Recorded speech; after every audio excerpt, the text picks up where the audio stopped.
பாபா ஓர் கருணாலயம், பாதம்தான் கமலாலயம். பாபா ஓர் கருணாலயம், பாதம்தான் கமலாலயம். சாயப்பா மேல் நம்பிக்கையும் பற்றும் கொண்டு அவரை வணங்கி வரும் சாய் பக்தர்கள் அனைவருக்கும் வணக்கம். நல்லதே நினைப்போம், நல்லதே நடக்கும். உங்கள் அனைத்து வேண்டுதல்களும் நிறைவேற எல்லாம் வல்ல சாயப்பா உங்களுக்கு அருள் புரிவார். இன்றைய சாயப்பாவின் அமுத மொழியை கேட்போமா? அன்பு குழந்தையே, நேர்மையாகவும் உள்ளபூர்வமாகவும் உன் லட்சியத்தை அடைய செயல்படும் போது நீ எதிர்பார்த்தது கிடைக்கவில்லை என்றால் துவண்டு போகாதே. எதிர்த்து நம்பிக்கையோடு போராடு.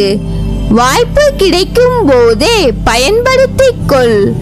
கண்டிப்பாக உன்னால் வெல்ல முடியும். உன்னை தேடி வரும் ஒவ்வொரு வாய்ப்பும் அதிர்ஷ்டத்தின் கதவுகள். அதை தன்னம்பிக்கை என்னும் சாவியால் திறக்கும் போது உன் வாழ்க்கையே வசந்தமாக மாறிவிடும். சின்ன வாய்ப்பு தானே என்று அலட்சியமாக தவறவிடாதே. கிடைக்கும் ஒவ்வொரு வாய்ப்பும் உனக்கு எவ்வளவு முக்கியம் என்பதை உணர்த்த ஒரு கதை சொல்கிறேன், கேள். ஒரு ஊரில் அழகான இளைஞன் ஒருவன் இருந்தான். அவனுக்கு அதே ஊரில் இருக்கிற ஒரு விவசாயியின் மகளை திருமணம் செய்து கொள்ள விரும்பினான். ஆகையால் இதை பற்றி அந்த பெண்ணின் தந்தையிடம் பேசி முடிவு பண்ணலாம் என்று நினைத்து கொண்டு அவரை போய் பார்க்கிறான். அதற்கு அந்த விவசாயி இளைஞனை பார்த்து சொல்கிறார், நீ என்னுடைய மகளை திருமணம் செய்து கொள்ள விரும்பினால் நான் வளர்க்கும் 3 காளையினை அடுத்தடுத்து அவிழ்த்து விடுவேன். அதில் ஏதாவது ஒரு காளையின் வாளை நீ தொட்டுவிட்டால் கூட போதும். என் மகளை உனக்கு திருமணம் செய்து தருவதற்கு சம்மதிக்கிறேன் என்று சொல்கிறார். அதற்கு அவனும் ஒப்புக்கொள்கிறான். தொழுவத்தில் அடைக்கப்பட்டிருந்த காளை மாட்டினை ஒன்று ஒன்றாக அவிழ்த்து விட்டார். முதலில் ஒரு காளை மாடு வந்தது. அது பார்ப்பதற்கு மிகவும் முரட்டுத்தனமான தோற்றம் கொண்டிருந்தது. அந்த காளை சீறியபடி பாய்ந்து வந்தது. அதை பார்த்து இளைஞன் வாளை பிடிப்பதற்கு கொஞ்சம் தயங்கி அடுத்த காளையினை பிடிக்கலாம் என்று நினைத்து விட்டு விடுகிறான். கொஞ்சம் நேரத்தில் அதைவிட பெரிய காளை மாடு ஒன்று ஓடி வந்தது. அது பார்க்கவே பயங்கரமாக இருந்தது. அதன் தோற்றத்தை பார்த்து ரொம்பவும் பயப்படுகிறான். அந்த அளவுக்கு மிரட்டலாக இருந்தது. அவனை வந்து முட்டி மோதி கொள்கின்ற மாதிரி அந்த காளை மாடு பயங்கரமான கோபத்தோடு ஓடி வந்தது. அதை பார்த்த அந்த இளைஞன் மறுபடியும் பயந்து போய், ஐயையோ, இது ரொம்ப ஆபத்தான நிலையை உருவாக்கிவிடும் போல என்று நினைத்து இதுவும் வேண்டாம் என்று விட்டுவிட்டான். 3வதாக வரும் காளை மாட்டினை பார்த்து கொள்ளலாம் என்று விட்டு விடுகிறான். தொழுவத்தில் அடைக்கப்பட்டிருந்த 3வது காளை மாட்டின் கதவை திறந்து அனுப்பினார்கள். அந்த காளை மாடு வெளியில் வந்தது. வெளியில் வந்த காளை மாட்டினை பார்த்து அந்த இளைஞனுக்கு முகத்தில் ஒரு சிரிப்பு கலந்த சந்தோஷம் வருகிறது. ஏனென்றால் வெளியில் வந்த அந்த காளை மாடு பார்ப்பதற்கே ரொம்ப பலவீனமாக இருக்கிறது. எலும்பும் தோலுமாக இருக்கிறது. பார்ப்பதற்கே பரிதாபமாக ஓட முடியாமல் ஓடி வந்து கொண்டிருந்தது. அவன் நினைக்கிறான், இந்த மாட்டை விட்டுவிடக் கூடாது, கண்டிப்பாக பிடிக்க வேண்டும். இந்த காளை மாட்டை பிடித்தால்தான் நான் நினைத்தபடி அந்த பெண்ணை திருமணம் செய்து கொள்ள முடியும் என்று தயாராக இருந்தான். காளை மாடு அருகில் வந்தது. அவன் தாவி தாவி அந்த மாட்டுடைய வாலை தொட பார்க்கிறான். ஆனால் அவனுக்கு ஒரு அதிர்ச்சி காத்திருந்தது.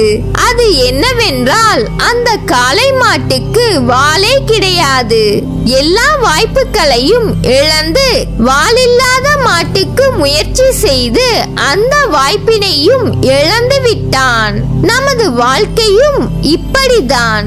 வாழ்க்கை நமக்கு பல வாய்ப்புகளை கொடுத்தும் கூட நாம் அந்த வாய்ப்பை நழுவ விட்டு அடுத்து வருவதை பார்த்து கொள்ளலாம் என ஒவ்வொரு வாய்ப்பையும் இழந்து விடுகிறோம்.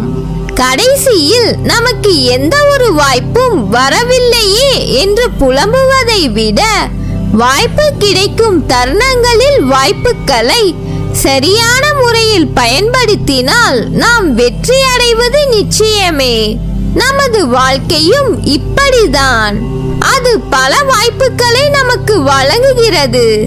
சில வாய்ப்புகள் எளிதாக தோன்றலாம், சில வாய்ப்புகள் கடுமையாக இருக்கலாம். ஆனால் எளிதானவற்றை கண்டு ஆசைப்பட்டு மற்றது எல்லாம் கடுமையாக உள்ளது என்று நம்பி அதில் வெற்றி பெறும் வாய்ப்பு இருந்தும் கிடைத்த வாய்ப்புகளை தவறவிட்டால் அந்த வாய்ப்பு மறுபடியும் நமக்கு வராது. ஆகவே வாய்ப்புகளை பயன்படுத்துவதில் தான் உங்கள் திறமை இருக்கிறது. நிறைய சந்தர்ப்பங்கள் கிடைக்கும் போது அதை பயன்படுத்திக் கொள்ள வாய்ப்புகள் தானாக அமைவது இல்லை, நாம் தான் அமைத்துக் கொள்ள வேண்டும். நம் வாழ்க்கையில் ஒவ்வொரு நாளும் நமக்கு கிடைக்கும் இனிய பழத்தை போன்றுதான். பழம் கெட்டு போவதற்கு முன் நாம் அதை பயன்படுத்திக் கொள்ள வேண்டும். இல்லாவிட்டால் பழம் அழுகி போய்விடும், அது பயன் தராது.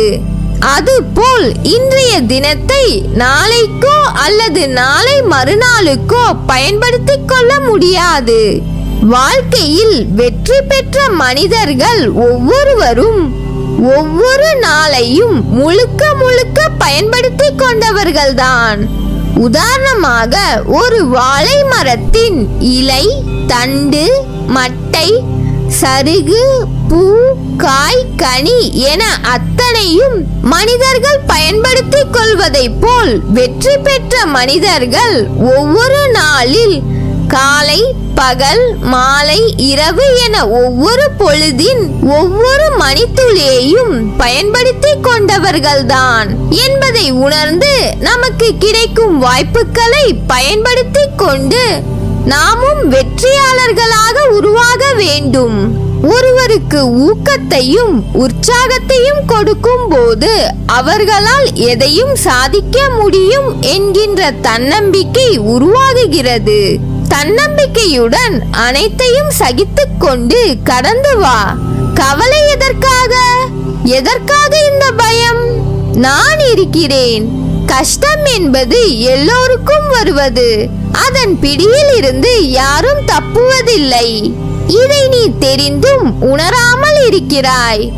மற்றவர்களுக்கு கஷ்டம் என்றால் முன்னால் ஓடிப்போய் ஆறுதல் சொல்கிறாய்.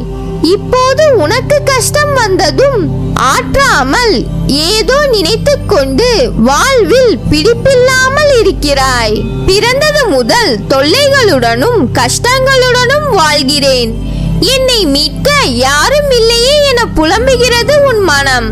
அமைதியாக இரு. உனது துக்க நாட்கள் முடிந்து போயின.